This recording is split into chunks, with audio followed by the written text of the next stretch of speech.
Well, welcome to those who are watching this video on elementary symbolic logic, symbolization. Especially like to welcome my students from Methodist University. This is from a course called Symbolic Logic, which deals with what we sometimes call, probably shouldn't call it that, baby logic. And we're dealing with deductive logic.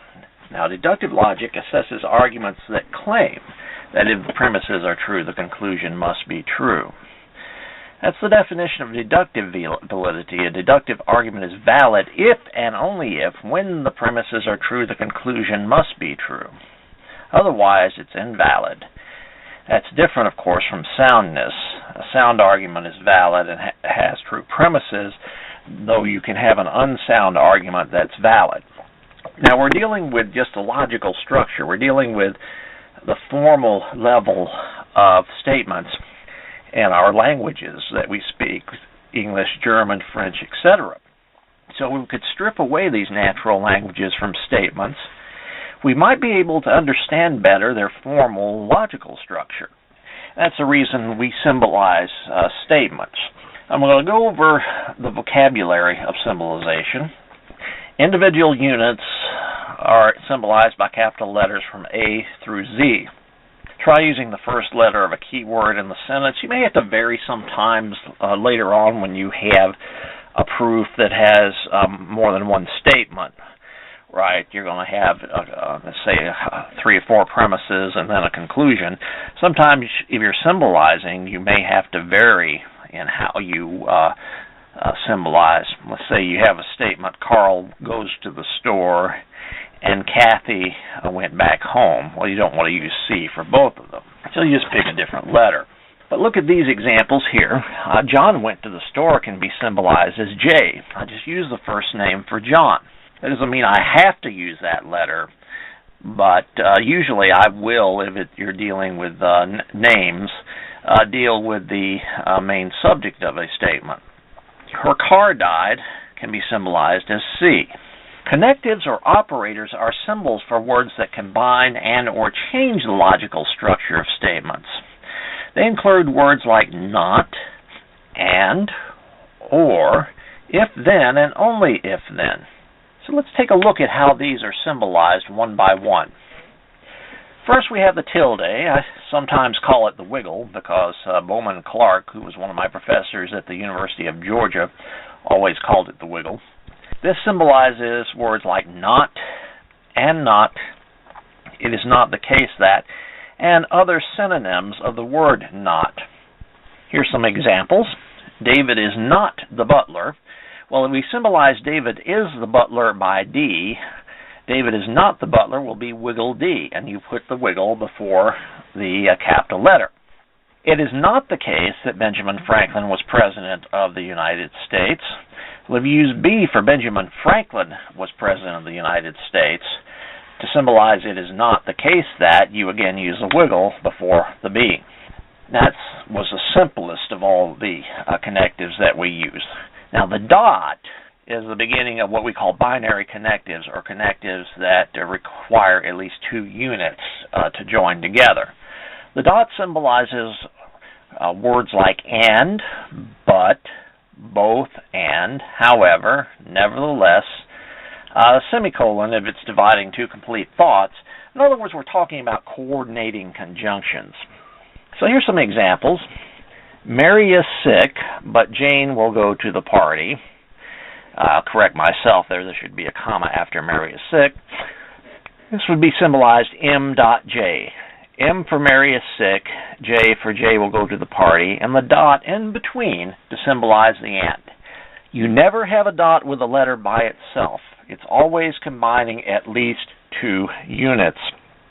So if you had dot before M and nothing else, that would be what we call something that's not a formula, right? And while M.J is something we sometimes call a well-formed formula or whiff. Second example. IBM is a healthy company, but Apple's stock has not increased in price lately. Well, IBM is a healthy company is I. Apple stock has increased in price lately is A. And you have the but there that's going to be symbolized with the dot. And don't forget the not in the second unit there. Apple stock is not increased. You still have to symbolize that. So that's going to be symbolized I dot wiggle A. Moving on to the wedge. The wedge symbolizes or, either or. It also symbolizes the word unless. So when you see the word unless, you can kind of pretend it's an or and just put the wedge there. So a couple of examples here. Either Kroger will purchase Harris Teeter or Harris Teeter's profits will drop. So K for Kroger will purchase Harris Teeter. H for Harris Teeter's profits will drop. That's going to be symbolized as K wedge H. Again, you cannot have something like wedge H by itself. A wedge has to connect two units. Second example, Susan will attend the meeting unless Bill comes. S for Susan will attend the meeting. B for Bill comes. That's S wedge B. The horseshoe is probably one of the most difficult symbols when it comes to symbolizing statements, and we'll go over some of the reasons later. But the horseshoe symbolizes if then, only if then, provided that, given that, implies that. And there's some other things that it symbolizes as well that you might see from time to time. And as you meet them in the textbook, for those of who are my students, we'll go over them. So here's a couple of simple examples. If it is raining, the streets will be wet. Well, if it is raining as R, and the streets will be wet as S, then that is symbolized R, horseshoe S. And note, we don't worry about tenses in this logic. Whether a statement is in present, past, or future tense does not matter at this logic. There are some attempts to develop temporal logics which try to deal with tenses, but in elementary logic we don't. James will come as J. Michael stays home as M. Now that is symbolized M horseshoe J. You may ask why, since the if is in the middle of the sentence. It doesn't matter. Michael stays home is the unit that goes with the if. And the unit, the part that goes with the if, always goes to the left of the horseshoe if you just had the word if. See, what it's really saying is if Michael stays home, then James will come. So it has to be symbolized in that order. If you had J horseshoe M, it would be wrong because you're not dealing with logically equivalent statements. One of the more difficult issues of symbolization for a lot of students with the horseshoe is symbolizing necessary and sufficient conditions. A condition is necessary if it must take place in order for another event to take place. It may or may not be sufficient also. Let's take the statement, oxygen is a necessary condition for fire. Well, oxygen is necessary for a fire to occur. You have to have oxygen to have a fire. But it's not sufficient for a fire to occur. We certainly hope not. Otherwise, the entire planet would be burning. You have to have something else. Somebody strikes a match, lightning strikes, something starts a fire. So it's only a necessary condition. Now, a condition is sufficient just in case if it takes place, another event will always follow. So here's an example. Being crushed under 1,000 pounds of concrete is a sufficient condition for the death of the human organism. All right, and we're not going to go into any exceptions like the concrete breaks and it goes around the person. It doesn't really hit the person. If you have 1,000 pounds of weight that actually hits you and you're crushed under it, you are not going to live. So we're talking about a sufficient condition. Now, how are sufficient conditions symbolized? A sufficient condition is always stated to the left of a horseshoe. A necessary condition is always stated to the right of the horseshoe. So in an if-then statement, you have if, sufficient condition, then a necessary condition. Now the thing that gets tricky is the only ifs. Only if introduces a necessary condition, then the sufficient condition. So it reverses the order of how you symbolize. While the part of the statement with the if always goes to the left in a regular if-then statement, and an only if-then statement, the part with the only if goes to the right. So let's take a look at these examples. If Fiat designs a new hybrid, so will Honda. Fiat designs a new hybrid is F, Honda is H, so F horseshoe H is non-problematic there. Fiat designing a new hybrid is a sufficient condition for Honda doing so. And although it sounds a little funny, Honda designing a new hybrid is a necessary condition for Fiat doing so. We don't capture every way we use language with our symbolic logic, only some of the ways. So there's going to be a little bit of awkwardness there. All right, second example, Honda designs a new hybrid if Fiat does. That's symbolized exactly the same way as the previous example because the part with the if goes to the left. The part with the if is always a sufficient condition, and they always go to the left. However, look at this example. Fiat designs a new hybrid only if Honda does. Well, note the only if introduces a necessary condition, so the part with the only if goes to the right of the horseshoe and not to the other side. All right, and you'd be wrong if you put it on the other side. So if you can remember that only if reverses the order, then you shouldn't have too much problem putting these the right way. Here's some examples of other horseshoe symbolizations. The Democrats will win the election provided that the economy improves. Well, provided that is like an if. All right.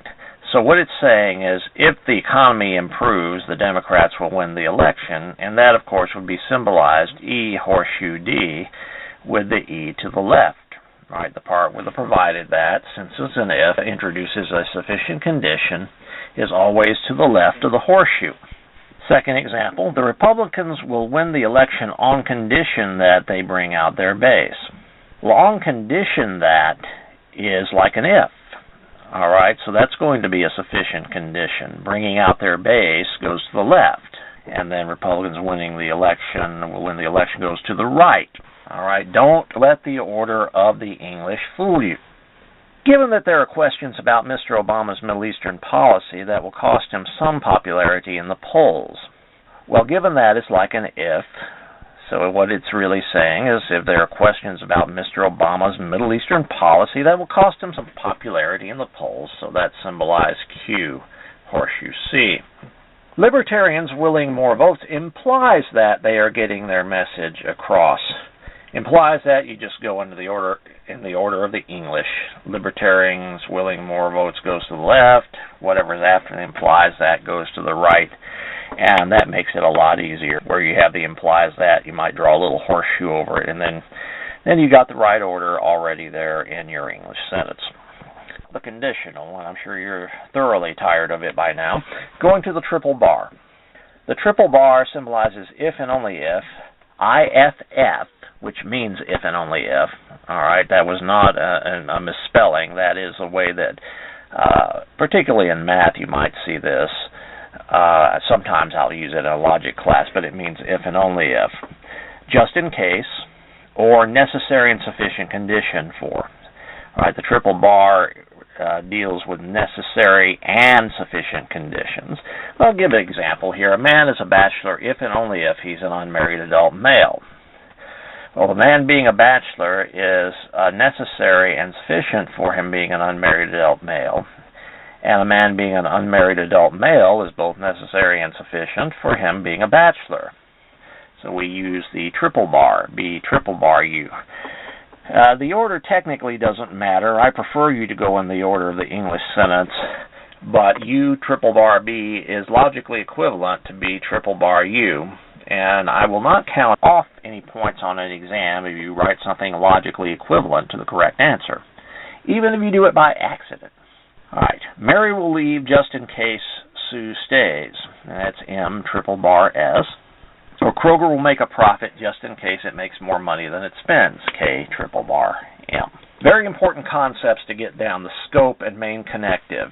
Now the main connective or main operator, that concept is in your textbook, Methodist students, but scope is not, and I found it to be a very useful concept. The scope of a connective is the connective itself and whatever it connects.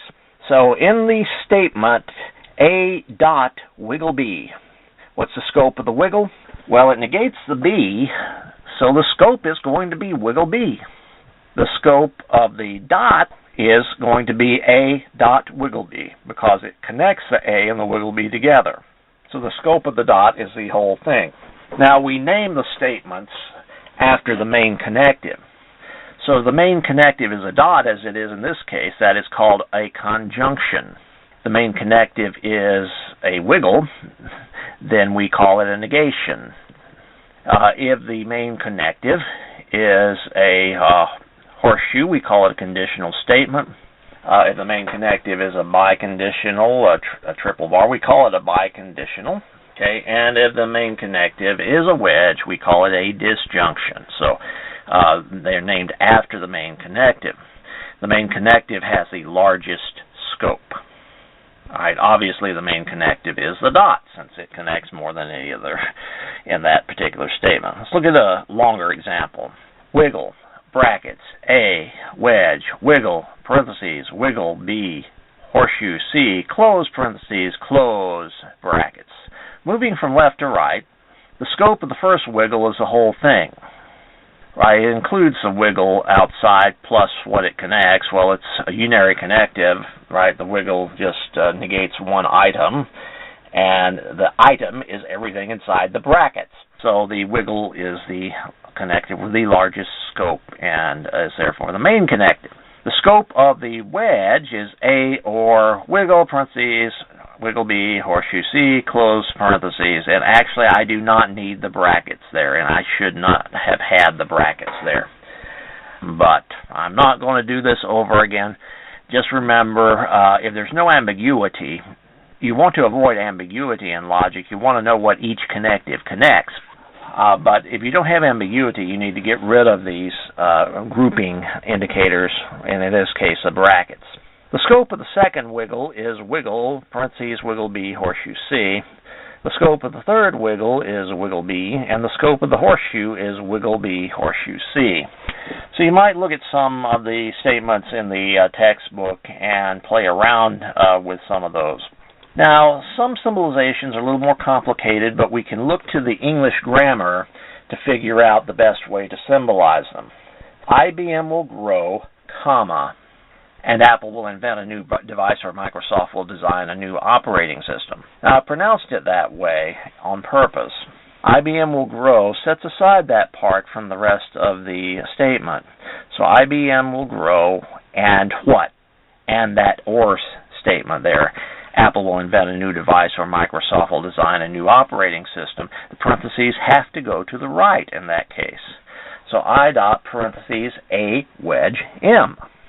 If you had the parentheses on the other side, it would not be logically equivalent to I dot A wedge M. All right, the parentheses have to be on that particular side, or it's wrong. All right, another example. IBM will grow and Apple will invent a new device, comma, or Microsoft will design a new operating system. Well, there the comma comes after the and statement. So IBM will grow and Apple will invent a new device. So that's separate. That's symbolized as I dot A in parentheses, or what? Or Microsoft will design a new operating system, or M. Now, do we always have commas to give us clues? Not necessarily. Now, here's another one with a comma. All right, another two with a comma. God exists, or everything is permitted, and there is no meaning in life. That's symbolized G, or parentheses P dot wiggle M. The comma after God exists sets that G apart from the rest of the statement. So the parentheses have to be where they are. God exists or everything is permitted, comma, and there is no meaning to life.